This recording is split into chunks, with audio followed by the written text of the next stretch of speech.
Caríssimos amigos e irmãos, que a paz do Senhor esteja com todos vocês. Oitava da Páscoa, tivemos 8 dias de celebração pascal. Estamos no Domingo da Misericórdia, que também é chamado Domingo Inaubis. Durante a semana da Páscoa, aqueles que foram batizados ou que eram batizados frequentavam a comunidade com as suas vestes brancas. E no domingo seguinte, a Páscoa, vinham depositar suas vestes brancas, vinham de branco. Por isso é chamado Domingo Inaubis, Domingo Branco. E já com São João Paulo II, esse domingo passou a chamar-se também Domingo da Misericórdia, que, segundo a inspiração de Santa Faustina, justamente uma vez que a experiência da Páscoa, de Cristo que morreu na cruz, foi sepultado, ressuscitou, está vivo no meio de nós, manifesta a sua misericórdia. E já há tempos que a Igreja, através dos vários momentos, vem falando dessa misericórdia de Deus. Eu creio que já desde antes de São João Paulo II já se falava sobre a misericórdia, porque, aliás, é um tema que é um tema bíblico, né? Mas evidentemente que os temas todos são muito variados e são muitos. De quando em quando se retoma algum tema e se aprofunda.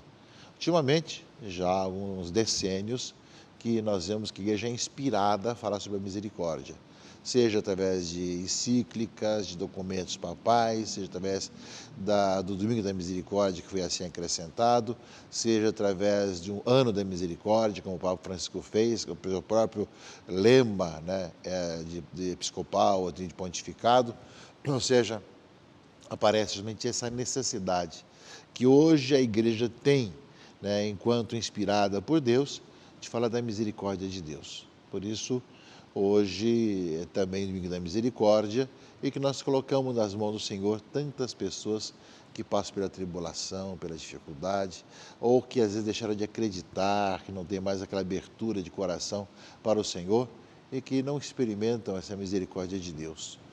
Cabe a nós, enquanto cristãos, celebrando a Páscoa do Senhor, concluindo a oitava de Páscoa e continuando o tempo pascal, viver intensamente esse tempo bonito, solene, importante, que é o tempo da Páscoa, e esse domingo da misericórdia que nesse final de semana nós celebramos. A liturgia da palavra desse domingo, segundo domingo da Páscoa, meus irmãos e irmãs, nos fala de muitas coisas importantes. Uma das coisas é a importância do domingo, dia do Senhor. Sabemos que no Antigo Testamento se celebrava e se guardava o sábado como o 7º dia, dia do descanso.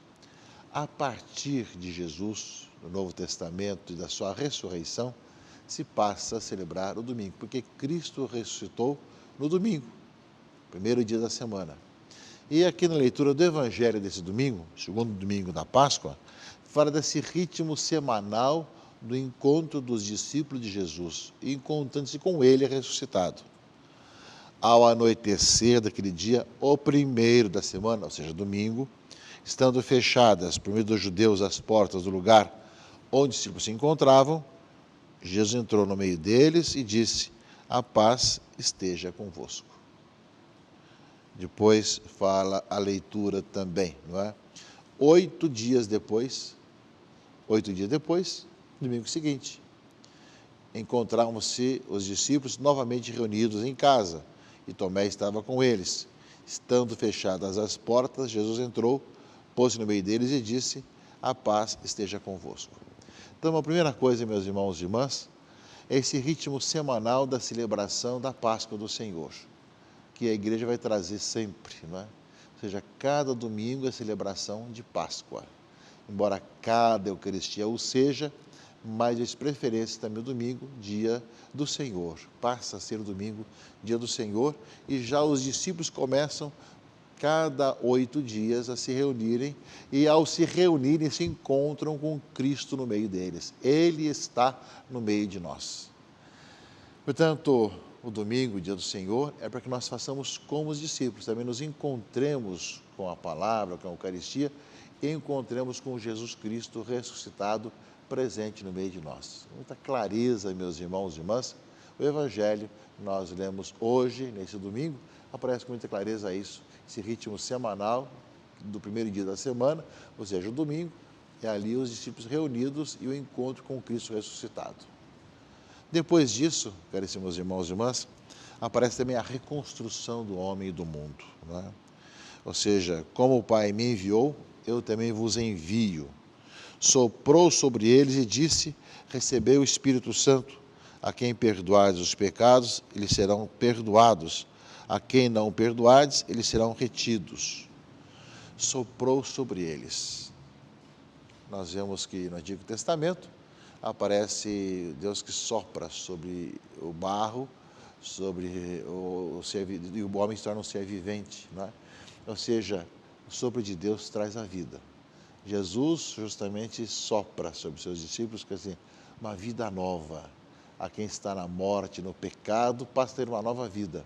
Sopra sobre eles e envia a todos para levar a reconciliação e o perdão a todos. Quem perdoar os pecados serão perdoados. É realmente voltar à verdadeira vida. A igreja tem essa missão que vem do Cristo ressuscitado, justamente de renascer, de reviver, de recriar o mundo através do perdão dos pecados, através da reconciliação. Depois, meus irmãos e irmãs, fala a leitura ainda que não estava nesse dia Tomé com os discípulos. E quando os discípulos lhe contaram, ele disse: se eu não vir a marca dos pregos em suas mãos, e não puser o dedo nas marcas dos pregos, e não puser a mão do seu lado, não acreditarei. Ou seja, aparece a dificuldade de não crer nos testemunhos. E eu tenho que comprovar. Isso é um pouco típico do nosso tempo também. A pessoa que realmente não quer aceitar os testemunhos de pessoas e quer essas comprovações. Aí Tomé representa um pouco tudo isso. Porém, como nós sabemos, 8 dias depois, novamente estava Jesus junto com os seus discípulos. E Tomé estava com eles. Aí então, meus irmãos e irmãs, nós vemos que Jesus disse a Tomé: vem cá, põe o teu dedo aqui e olha minhas mãos. Estende tua mão e coloca do meu lado. Não sejas incrédulo, mas fiel. E Tomé faz a sua profissão de fé, que com as mesmas palavras que nós utilizamos, e aprendemos assim, quando temos a consagração na missa. Consagração do pão e do vinho. Ou seja, Tomé vai dizer: meu Senhor e meu Deus. E acreditaste porque me viste? Bem-aventurados que creram sem ter visto. Portanto, além do ritmo semanal, do envio dos discípulos para transformar o mundo, aparece a necessidade do testemunho dos discípulos de Jesus Cristo e, ao mesmo tempo, meus irmãos e irmãs, que nós possamos, vendo os sinais, renovar nossa fé. Eu creio, Senhor, mas aumentar a minha fé. Meu Senhor e meu Deus, como disse Tomé a Jesus. Bem, essa é a missão nossa, meus irmãos e irmãs, que nós pedimos ao Senhor esse dom, essa graça de podermos assim viver. Ao mesmo tempo, nós ouvimos, a última parte do Evangelho, fala que Jesus realizou muitos outros sinais diante dos discípulos que não estão escritos neste livro, mas estes foram escritos para que acrediteis que Jesus Cristo é o Cristo, o Filho de Deus, e para que, crendo, tenhais a vida em seu nome. Muitos outros sinais, muitos outros milagres, mas estes, para que vocês acreditem que Jesus Cristo é o Filho de Deus, o Senhor, o Quírios, o Verbo de Deus. Que nós queremos, meus irmãos e irmãs, acolhamos esse dom do Senhor e assim vivamos com alegria a nossa fé cristã e católica. Depois, nós vemos aqui nos Atos dos Apóstolos que esses sinais continuam na igreja nascente. Muitos sinais e maravilhas eram realizados entre o povo pelas mãos dos apóstolos. Todos os fiéis se reuniam com muita união no pórtico de Salomão. Nenhum dos outros ousava juntar-se a eles, mas o povo os estimava muito. E crescia sempre mais o número dos que aderiam ao Senhor pela fé. Chegava a transportar as pessoas nas praças, em camas e macas, a fim de que quando Pedro passasse, ao menos a sua sombra tocasse alguns deles, né? E a multidão vinha até das cidades vizinhas de Jerusalém, trazendo doentes, e pessoas atormentadas por maus espíritos. Parece, portanto, meus irmãos e irmãs, que esses sinais, né, que aparecem no Evangelho, com muita clareza, que fala no final do Evangelho, eles foram escritos, né, para que acrediteis, mas muitos outros sinais foram realizados diante dos discípulos. Aparece também que os discípulos depois continuaram sendo esses sinais de Cristo. E essa é a nossa missão de igreja, de sermos sinais de Cristo nessa sociedade, né? Seja com aqueles que não creem, sermos sinais, seja daqueles que creem, mas em todo lugar por onde passarmos, de nós anunciarmos Jesus Cristo.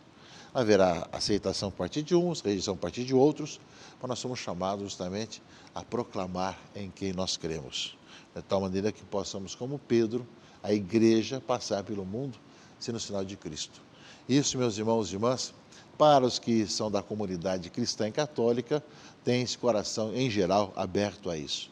Mas, ao mesmo tempo, nós vemos que fora da igreja, devem cada vez mais reconhecer que a nossa vida não tem outra razão de ser, nem outro interesse de ser, a não ser anunciar e testemunhar Jesus Cristo, nosso Senhor. E depois, meus irmãos e irmãs, esses sinais, esse sinal no meio do mundo, nós vamos também enxergando cada vez mais esse encontro com o Senhor, que na segunda leitura desse segundo domingo da Páscoa, leitura do Apocalipse, fala de João, né, que foi da ilha de Pátimos, e ali foi arrebatado pelo Espírito, né, para que escrevesse o que fosse que estivesse vendo, né. E ao mesmo tempo ele se encontra com o Senhor, que como ao vê-lo, caí como morto a seus pés, mas ele colocou sobre mim a sua mão e disse: não tenhas medo, eu sou o primeiro e o último, aquele que vive. Eu estive morto, mas agora estou vivo para sempre. Eu tenho a chave da morte e região dos mortos. Escreve, pois, o que viste, aquilo que está acontecendo e o que vai acontecer depois, né? Então, parece, meus irmãos e irmãs, essa experiência mística de João, de encontrar-se com o Senhor ressuscitado, vivo, né? É o alfa e o ômega, o primeiro e o último, razão de toda a nossa vida. Portanto, domingo in Naubis, domingo branco, devido às vestes batismais, domingo da misericórdia, domingo que fala desse ritmo semanal do encontro dos cristãos. Por isso, você não pode perder a missa dominical. É um dom, é uma graça que nós recebemos de podermos encontrar com Cristo ressuscitado a cada domingo, né? Embora ele tenha em nossa vida sempre, mas ele é especialíssima na Eucaristia que nós celebramos, na palavra que nós ouvimos, de poder essa experiência. E depois, aqueles que estão em Cristo, são aqueles também que levam essa nova vida e reconciliam o mundo com Deus, né? De tal maneira que essa reconciliação, essa transformação aconteça cada vez mais, como fala a palavra de Deus hoje, ou seja, essa certeza de que realmente o Senhor nos envia para poder realmente perdoar os pecados. E ao mesmo tempo nos envia para sermos testemunhas. Testemunhas como também Pedro e seus discípulos eram, como lemos a todos os apóstolos, e como João, né, pôde fazer a experiência de encontrar-se com o Senhor, né, na ilha de Pátimos, e escreveu tantas coisas que estão no livro do Apocalipse. Que nós, meus irmãos e irmãs, não deixemos de participar, que nós vibremos intensamente nesse tempo festivo, solene, o tempo da Páscoa. E, claro, se possível, procuremos utilizar essa tradição antiga, oriental, de nos cumprimentarmos, né, com esse tempo especial. Cristo ressuscitou verdadeiramente. E outro responde: verdadeiramente ressuscitou, aleluia. Que o canto do aleluia, do hino de louvor, o glória a Deus e tantos sinais litúrgicos solenes que ficaram parados durante toda a quaresma, agora vem com toda a vibração, toda a alegria, mas muito mais ainda, porque a nossa vida está imersa nessa nova vida, nessa alegria do Cristo ressuscitado. Sejamos suas testemunhas. Nós somos chamados a ser testemunhas de que Ele está vivo, ressuscitado, presente no meio de nós. Que assim seja e Deus abençoe a todos, em nome do Pai, e do Filho e do Espírito Santo. Amém.